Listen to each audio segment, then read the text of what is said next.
आपली कविता सादर करतात। मित्रांनो, सरांसाठी एक बार जोरदार टाळ्या। तर माझ्या कवितेचं शीर्षक आहे प्रेम। मित्रांनो, आपल्याला सर्वांनाही प्रेम झालेलं असतं, कुणाचं लपून असतं, कुणाचं उजागर असतं। तर याच प्रेमाच्या रिलेटेड एक कविता आहे। प्रेम म्हणजे प्रेम असतं, ते कुणाला भेटत नसतं। प्रेम म्हणजे प्रेम असतं, ते कुणाला भेटत नसतं। प्रेम म्हणजे दोन जीवांचं नातं असतं, ते कुणाचंही तुटत नसतं। प्रसंगी साथ देणारं प्रेम असतं, प्रसंगी साथ देणारं प्रेम असतं, ते असंच कुणाला मिळत नसतं। खरं प्रेम हे एखाद्यालाच मिळत असतं। म्हणतात ना, कमळ पण चिखलाला पार करून निघत असतं। इथून पुढे आहे का? खरं तर मित्रांनो, हे सर्व सांगण्यासाठी असतं। खरं तर मित्रांनो, हे सर्व सांगण्यासाठी असतं। प्रेम हे बर्बादीचं दुसरं नाव असतं।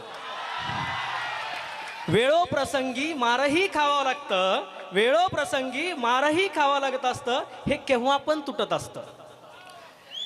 ज्याला मिळालं त्याचं जीवन कंगाल असतं, ज्याला मिळालं त्याचं जीवन कंगाल असतं। चार चौघात मान खाली घालवणारं प्रेम असतं। प्रेमिकाच्या इच्छा पूर्ण करताना प्रत्येक जण थकत असतं। प्रेमिकाच्या इच्छा पूर्ण करताना प्रत्येक जण थकत असतं। असंच हे प्रेम असतं।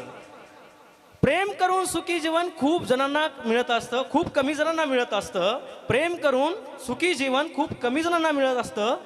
हेच तर खरं प्रेम असतं।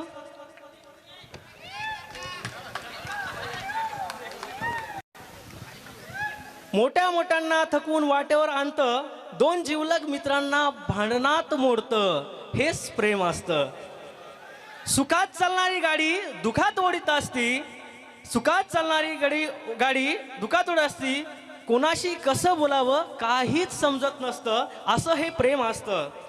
दिवस रात्र मनात प्रेमात सुचत असतं। या प्रेमाच्या नातात जवळचं कोणीतरी दुरावल्यासारखं वाटत असतं। यालाच तर लोक प्रेम असं म्हणतात। शेवटच्या लाईनी आहेत आपल्या आई आणि वडिलांसाठी। लक्षपूर्वक ऐका। 9 महिने पोटात पाळणाऱ्या आईला विसरणारं प्रेयसीचं प्रेम असतं।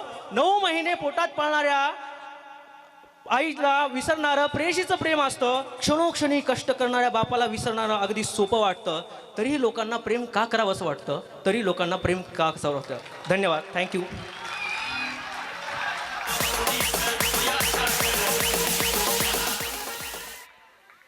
सूर्यवंशीच्या या कवितेवरून मला एक महेश शहारे, बसा इथं बसा। लड़कियों के चप्पल खाए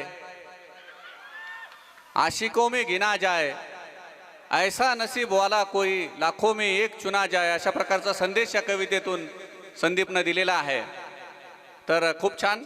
यानंतर सदानंद पिठले